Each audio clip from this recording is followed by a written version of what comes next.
Hello အားလုံးပဲမင်္ဂလာပါရှင်အချိန်မှလှုပ်လှုပ်ချင်တဲ့လူတွေရှိလားအိမ်မှာနေနဲ့ပတ်စံရှာချင်တဲ့လူတွေရောရှိလားနောက်တစ်ခုကလုပ်ငန်းအတွေ့အကြုံတွေလိုချင်တဲ့ရုံးတဲ့ရုံးစင်းနဲ့အလုပ်လုပ်ချင်တဲ့လူတွေရှိတယ်ဆိုရင်လည်းမေလေးကိုဂျိုင်း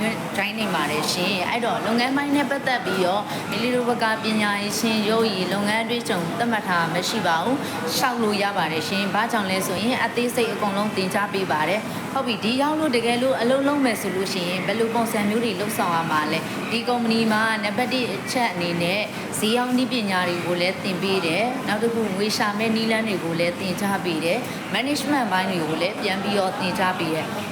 တကယ်လို့အလုပ်လုပ်ဆောင်မယ်ဆိုလို့ရှိရင်လည်း online ကိုလည်းဘယ်လိုပုံစံမျိုးနဲ့သွားရမယ် online ကိုလည်းဘယ်လိုမျိုးသွားရမယ်ဆိုတာကိုအသေးစိတ်ကျမတို့ဘက်ကသင်ကြားပေးရရှိပါတယ်စိတ်ဝင်စားတယ်ဆိုလို့ရှိရင်မေလေးစီကိုတိုက်ရိုက် join ပြီးတော့လူတွေ့ interview လေးလာဖြစ်ပါရှင်ကျေးဇူးအများကြီးတင်ပါတယ်ရှင်